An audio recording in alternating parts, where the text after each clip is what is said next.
Hello everyone and welcome back to the channel. Today we're going to do a little bit of a news update. Regis Labrie has had his pre-match press conference for the Aston Villa game. So let's talk about some of the interesting news and notes from that and a few other things happening, from around the world of Sunderland. It's never dull, is it?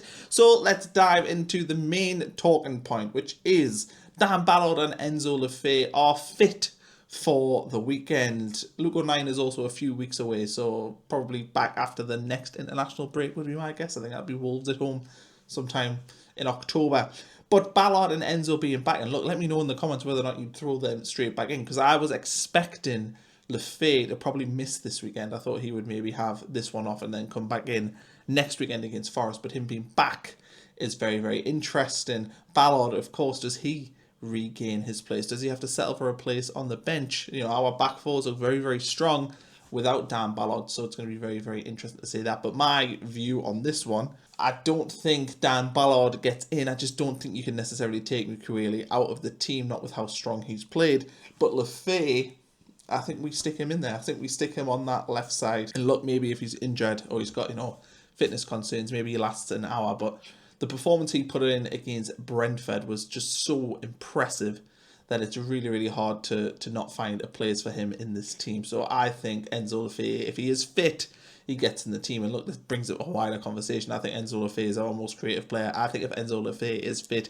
he should be playing every game for Sunderland, because without him, we miss his defensive energy and his high pressing and all that good stuff and his tenacity, but we just miss that creativity that he can provide in a game. So yeah, I think if Enzo is fit and raring to go, I think he gets the nod on the left. Maybe a Dingra goes in on the right. Maybe Talby sticks out there. We don't necessarily, know what the manager's thinking is for that. But I think Enzo Lefebvre will play. I think Dan Ballard may have to settle for a place on the bench, but I wouldn't be shocked to see him brought back in. The manager also talked about Dan Neil, and he said that, when Noah Siddiqui in the first half against Crystal Palace, he had a bit of a knee issue, it was going to be Dan Neil coming on. And then later in the game, when they did take Siddiqui off, they ended up bringing on Gertrude because they felt that they needed that defensive solidity and the attributes he brings. And I thought this was quite interesting, because I would have thought, in terms of early in a game, which would have been with Siddiqui, that one of those Siddiqui Diarra positions would have probably been taken by Rig, but it looks like Dan Neil would have been the player that stuck in there. So that makes me wonder if, it just hasn't been situationally correct for Sunderland to stick Dan Neil in yet this season. I am keen to see him make his Premier League debut. And look, I know that there's plenty of people who watch this channel who don't rate him, don't think he's good enough. I personally like Dan Neil. I think he's a good player. I've actually known him since I worked at the club like 5 or 6 years ago, and he lives and breathes Sunderland, and I would love to see him get his Premier League debut. I think he deserves it for the work he's done with Sunderland over the last, 4, 5, 6 years when we've been in League One all the way to the Premier League. So hopefully Dan Neil does get a look in at some stage this season. But I just thought it was interesting that he's clearly in the manager's thinking, because I just worried that, maybe something had happened behind the scenes, whether, I don't know, been a fallout or something, because he'd just been so ostracised out of the first team. Even in pre-season, he was playing in the backup squad, so to speak. So yeah, I thought that was interesting. Could Brobbey or Traore play? And, the manager was pretty non-committal on this, as you would expect. Why would he give away his team selection? But he basically said that, both have had another week with the team. That means that they are, more used to the patterns of play and whatnot. And he said it's a question of scenario and strengths we'll need for the game. And I think interestingly for Brobbey is, you also talked about the striking options. And obviously, we may as well just talk about that now. I had that on the list as a separate point, but I think they go together. Talk about the fact that Mayenda and Isidore can play on the left or right, depending on which one you're talking about. So that means Brobbey, you could see a situation this season where all three line up front. I don't think it's likely, but it's possible.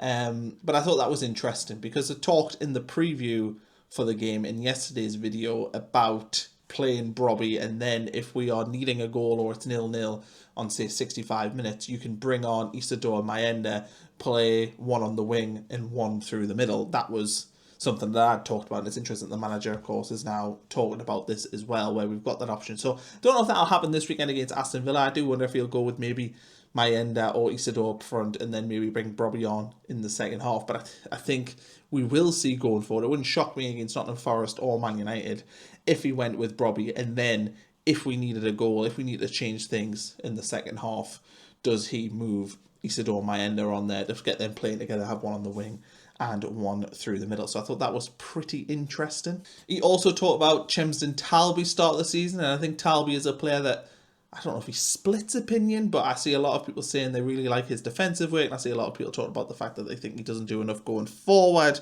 And the manager basically said that he was, he's working well for the squad in and out of possession, but he hasn't delivered or scored an assist, but he's connected with the game model and he's only 20 years old. So I think the manager's basically saying that the best is yet to come from Talby. And look, that's kind of my view on this one.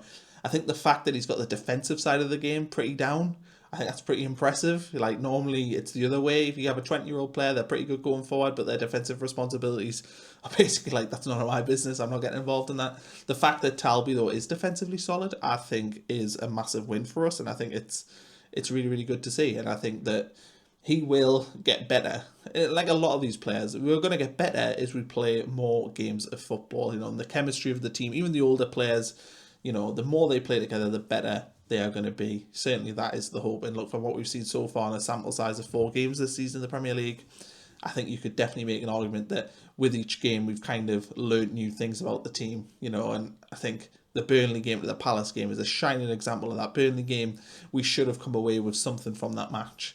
We concede, one very good goal from Burnley. We missed one chance ourselves, which we really should have taken. But I think we learned from that at the Palace game, and we're a bit more defensively resilient and less naive, so to speak, in the defensive third. So yeah, I'm feeling pretty happy about Talby, in all honesty, and I think he will get better for us, and he's shown that he's capable of playing the Premier League, certainly from a defensive point of view. Let's talk about Pierre Ekwah. He still hasn't linked up with St Étienne. I was reading this story this morning. I just think it's quite interesting that, St Étienne put that deal through. I think that the thought process was St Étienne were doing this because they could actually sell him for more money than what they paid Sunderland. We had the long wait for confirmation of this transfer as well in the summer. But yeah, Pierre Ekwah still not with St Étienne, which is very, very interesting. You think at this point now, the January window is the next window he could go. Surely you just knuckle down and start getting some minutes to impress. So yeah, I think that's quite interesting that he still hasn't linked up with St Étienne yet. And let's talk about John Lucumi, because there's been chatter around him, the Bologna, I don't know, sporting director or manager. Somebody's been chatting about him anyway. They've offered him a contract. It's not been signed yet. Still, apparently we are pretty interested in him. And there's chatter of this article, something to do with FIFA, that I've read a few times, and it feels unrealistic that that'll happen, but I have seen that out there. I just think it's interesting that we're still interested in him, because the defence looks solid. And look, I know that you've got to have interest in a number of players, because you never know what's going to happen. You could have players sold, you could have injuries and whatnot, so I get that. But it feels like when they brought in Gertrude in the summer, that was that sort of, right, okay, well, we're not going to bring in Lucumi, so we'll bring Gertrude in. So yeah, I thought that was an interesting, sort of tidbit there. And so there we are. There are the talking points from today, heading into the weekend game against Aston Villa. And look, I'd be interested to know what you think of all the things that we've talked about on this video. So please let me know in the comments. If you enjoy this video, please also like and subscribe as well. And also let me know, is there any sort of content you want to see in the channel which we aren't doing right now? I know we've done a lot of long form sort of interviews on here, which I think have went down pretty well. I think people seem to enjoy them. So I'm going to obviously continue and try and get at least one of those out every single week. But is there any other sort of content people would like to see? Please let me know in the comments below. I'd be very, very interested to see what you say. And we'll catch you soon for another video.